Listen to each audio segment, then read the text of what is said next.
여호와께서 나단을 다윗에게 보내시니 그가 다윗에게 가서 그에게 이르되 한 성읍에 두 사람이 있는데 한 사람은 부하고 한 사람은 가난하니 그 부한 사람은 양과 소가 짐이 많으나 가난한 사람은 아무것도 없고 자기가 사서 기르는 작은 암양 새끼 한 마리뿐이라.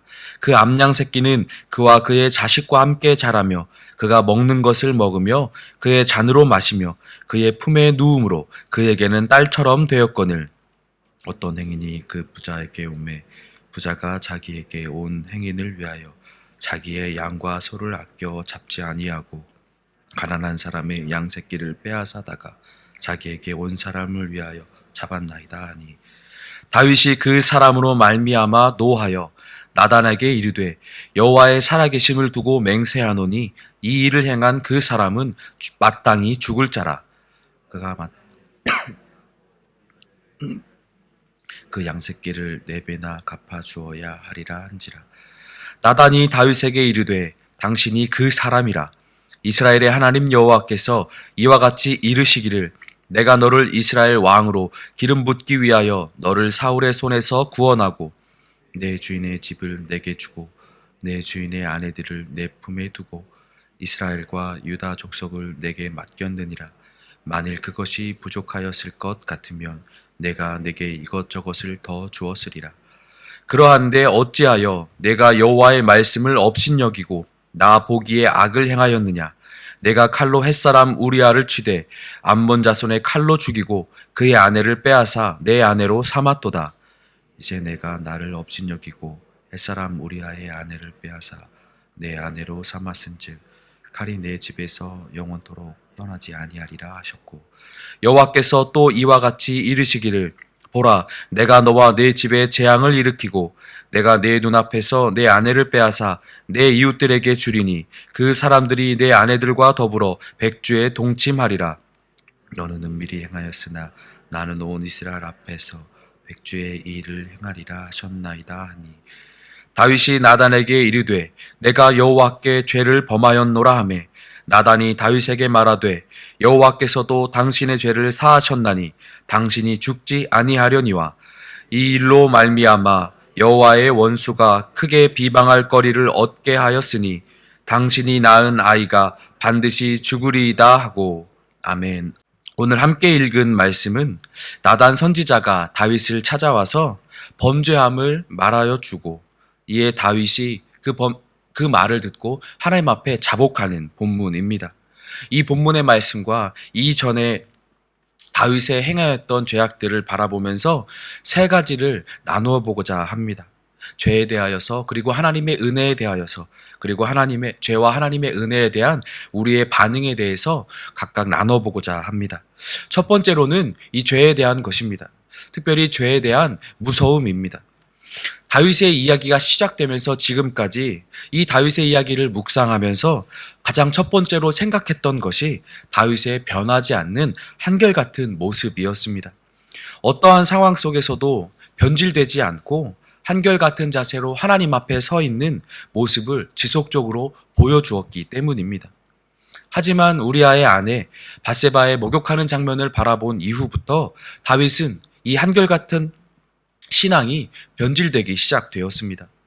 늘 하나님 앞에 여쭈어 보고 그리고 움직였고 하나님께서 기름 부으셨던 왕 사울을 해하려는 마음을 먹은 것만으로도 하나님 보시기에 악한 것으로 기억하여 후회하며 늘 하나님 앞에 서 있기를 자처했던 다윗의 삶이었지만 이제는 그 반대의 모습을 보여주고 있습니다. 남편이 있는 여인을 취하기 위해서 자신이 가진 왕의 지위를 이용하기 시작했고 그 지위를 이용하여 이런저런 꾀를 내며 그 여인을 취하기 위해 노력했습니다. 그리고 기어코 그 남편을 전장에서 죽기까지 만들었습니다. 자신의 정욕을 위하여서 하나님 보시기에 악한 일을 서슴지 않았으며 사람의 지켜야 할 도리 또한 지키지 못했습니다.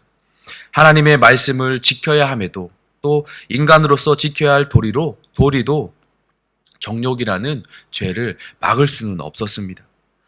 단 한순간의 정욕에 휩싸인 다윗이 이렇게까지 하나님 앞에서 범죄할 수 있을까라는 의문이 들 정도로 다윗은 변질된 모습을 보여주었습니다. 이 죄라는 것이 이렇게 우리의 신앙을 너무도 쉽게 한순간에 변질시킬 수가 있습니다. 어느 누가 다윗이 그렇게 변할 줄을 생각할 수가 있었겠습니까? 왕의 자리도 초연하였던 그 다윗이 단 한순간에 하나님의 말씀도 귀에 들어오지 않았고 생각하지 않았습니다. 그리고 한 사람을 죽음에 이르기까지 몰아가였고, 그리고 그 아내를 자신이 취하기까지 했습니다. 죄라는 것은 이렇게 한순간에 하나님으로부터 등을 돌리게 만들고 자신이 어디까지 떨어질지도 모르는 어둠 속 깊은 곳으로 우리를 끌어내립니다. 이 죄는 하나님이 아닌 자기 자신에게 집중하도록 지속적으로 만들고, 또 지속적으로 더 강한 죄의 연쇄 반응을 우리의 삶에 일으키게 만듭니다. 죄의 무서움과 끈질김은 이것처럼 매우 무섭습니다. 다윗이라는 위대한 성경의 인물조차 한순간에 이렇게 변질되었듯이 우리의 삶 또한 이것으로부터 자유롭지 못합니다. 죄로부터 늘 긴장하며 살아야 하고, 죄를 늘 경계하며 살아야 하고, 이 싸움에 죽기까지 피 흘릴 각오로 맞서 싸우며 나아가야 합니다. 그렇지 않으면 우리는 이처럼 쉽게 무너지고, 그리고 죄의 연쇄 반응에 의하여 어디까지 떨어질지도 모르는 어둠 깊은 곳으로 끌어져 내려가게 될 것입니다. 이 죄로부터 우리가 민감함을 가질 수 있기를 소망합니다. 이 죄로부터 우리가 늘 경계하여서 늘 멀리하고 늘 벗어날 수 있는 지혜가 있기를 소망합니다. 그러하기 위해선 우리의 시선이 우리 하나님 앞에 고정되어 있어야 합니다. 다윗이 목욕하고 있는 여인을 향하여 눈을 돌렸던 그 순간 시작되었던 것처럼 우리의 삶 또한 하나님이 아닌 다른 곳에 시선을 두고자 할 때 우리는 그 죄에 노출되게 되는 것입니다. 오직 하나님 한 분에게만 시선을 고정시키고 하나님 말씀을 위해 귀담아 들으며 순종하는 삶의 자세로 날마다 주님 앞에 무릎 꿇음으로 이 삶을 유지할 수 있는 은혜가 있기를 다시 한번 예수님의 이름으로 축원합니다. 두 번째는 이러한 상황 속에서도 다가오시는 하나님의 은혜입니다. 본문 1절 말씀을 보면 여호와께서 나단을 다윗에게 보내셨다라고 시작하고 있습니다. 나단은 선지자입니다. 선지자는 하나님의 말씀을 받아서 전달하는 사람이죠. 그 말은 하나님께서 나단을 통하여서 다윗에게 다가가고 계시다는 것입니다. 하나님께서는 나단을 통하여서 다윗에게 비유로 다윗의 범죄함을 말하였습니다. 그 이유는 다윗이 깨닫기를 바라셨고 그에게 기회를 주시는 것이죠. 다윗이 죄에서 돌이켜 다시금 하나님 앞에 돌아오기를 기다려주고 계신다는 것입니다. 기회를 주고 계신다는 것이죠. 하나님은 다윗을 포기하지 않으셨습니다. 그리고 다윗을 기다려주고 계시는 것입니다. 돌아온 탕자 비유에 나타난 아버지처럼 그와 같이 사랑하는 마음으로 집 나간 자식을 기다리고 또 기다리며 다가오셨을 때 안아주시는 분이 바로 우리 하나님이신 줄 믿습니다. 우리는 그분의 은혜로 인하여 오늘을 살아갈 수 있고 또한 지금도 이 순간도 또한 주님께서 허락하시는 생명으로 내일도 살아갈 수 있음을 우리는 기억해야 합니다. 또한 날마다 우리는 그 은혜를 고백하며 기억하며 고백하며 살아가야만 합니다.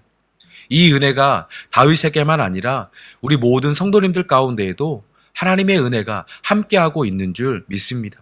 우리 사랑하는 성도님들도 이 은혜를 기억해내시고 또한 나의 삶 속에서 발견하시며 하나님 앞에 날마다 고백하시며 살아갈 수 있기를 소망합니다. 우리 주님은 나를 포기하지 않으십니다. 내가 죄로 인하여 하나님께 등을 돌리고 저 어둠 속 깊은 곳으로 걸어가고 있을지라도 하나님은 나에게 늘 말씀하시고 나에게 다가오시며 나에게 돌아오시기를 기다리시고 또한 바라고 계심을 기억하시고 그 길을 위하여서 날마다 하나님을 향하여 바라볼 수 있는, 돌이킬 수 있는 은혜가 있기를 예수님의 이름으로 소망합니다. 마지막으로 이에 따른 다윗의 반응입니다. 나단은 양과 소가 많이 가진 부자가 자기 소유로 손님을 접대하지 않고 어린 암양 새끼 한 마리만을 가지고 있는 가난한 자에게서 이 암양을 빼앗아다가 손님을 대접했다 함을 비유를 들으며 다윗의 죄를 드러냈습니다. 나단은 이 비유로 다윗의 타인의 아내를 빼앗은 것을 몰래 속여 빼앗은 것을 비난하고 드러내고 있다는 것이죠. 다윗의 불의함 그리고 범죄함을 드러냈다는 것입니다. 이 나단의 이 비유를 들은 다윗은 격분하였습니다. 자신을 말하는 것, 당신이 바로 그 사람입니다. 또 사울의 손에서 구원해 주고 이스라엘을 내게 맡겨주었는데 그것이 부족했다면 이것저것을 너에게 더 주었을 것이라고 하나님의 말씀을 전했습니다. 지금 하나님이 충분한 은혜로 충분함으로 너와 함께하고 계셨건만 네가 그 충분함을 벗어나서 또 다른 것에 눈을 돌리고 있느냐라고 말씀하신 것이죠. 어찌하여 하나님의 말씀을 업신여기고 하나님 보시기에 악을 행하였느냐고 말하였습니다. 이것이 하나님께서 다윗을 향한 직접적인 말씀이셨습니다. 이를 들은 다윗은 이렇게 반응했습니다. 즉시 하나님 앞에 자신의 죄를 인정하고 자복하였습니다. 내가 여호와 앞에 범죄하였습니다. 인정하였습니다. 하나님께서는 이 기회를 주셨던 것이고 다윗은 그 기회 가운데 하나님 앞으로 돌아가고 무릎 꿇는 것으로 반응하였던 것입니다. 하나님의 은혜를 입고 하나님의 은혜를 알고 하나님을 향하여 다시 시선을 돌리고 하나님께 고정시킨 것이죠. 하나님 앞에 회개한 것입니다. 자신의 연약함을 있는 그대로 인정했고 고백하였습니다. 그리고 그 연약함을 채워주셨던 분이 하나님이심을 고백하며 주님 앞에 무릎 꿇게 되었습니다.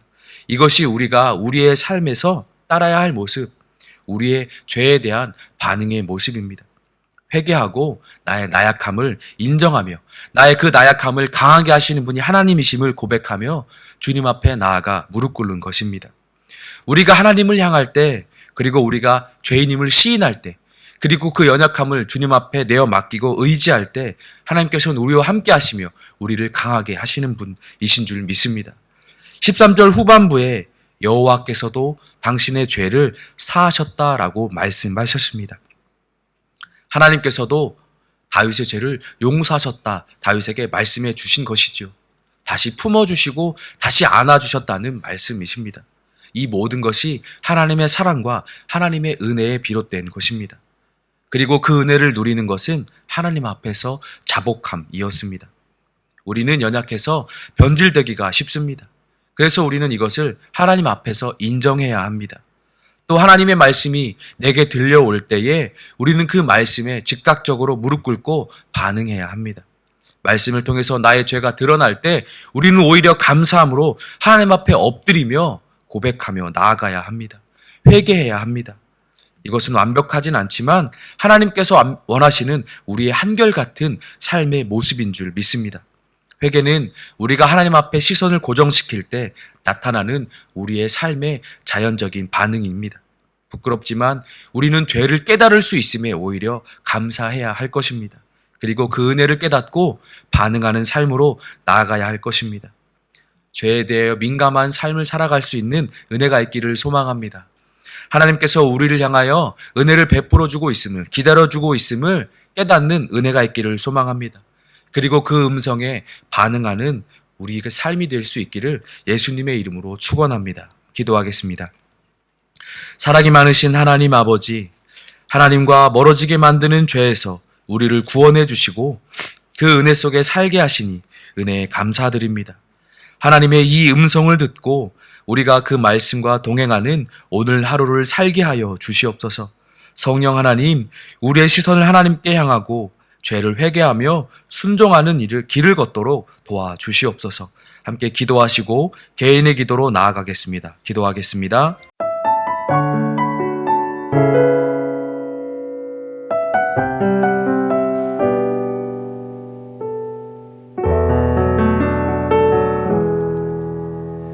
예수 나의 좋은 치료자, 그의 눈이 머무는 곳은 나의 슬픔과 고통, 고개를 들어 그의 눈을 볼 때에 난 알았네. 예수 나의 좋은 치료자,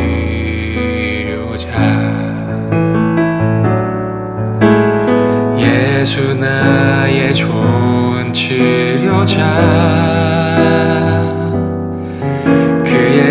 손길이 닿는 곳은 나의 상처와 아픔, 영원히 흐를 것 같았던 눈물 다 멎었네.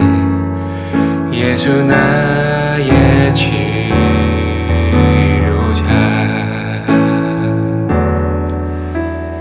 나 노래하리라. 천한 나를 돌아보신 구세주를 찬양해. 하늘 닿는 곳까지 내 손 들리라. 예수 나의 치료자. 예수 나의 좋은 치료자. 그의 손길이 닿는 곳은 나의 상처와 아픔, 영원히 흐를 것 같았던 눈물 다 멎었네. 예수 나의 치료자.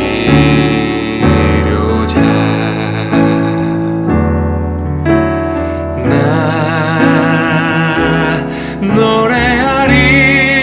노래하리라. 천한 나를 돌아보신 구세주를 찬양해.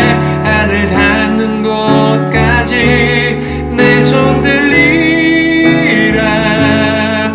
예수 나의 치료자.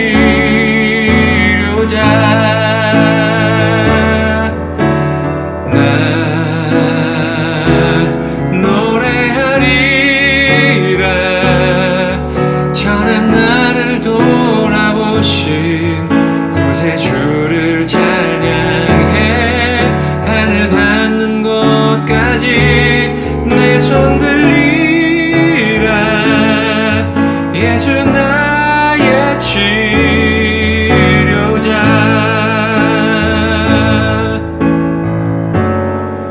어떤 어려움도 깊은 절망도 수많은 괴로움과 슬픔도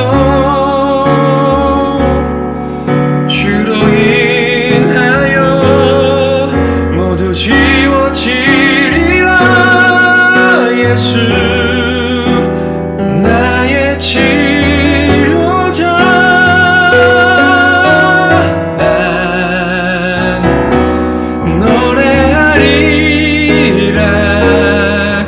천한 나를 돌아보신 구세주를 찬양해. 하늘 닿는 곳까지 내 손 들리라.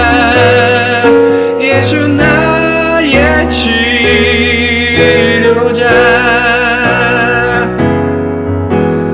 나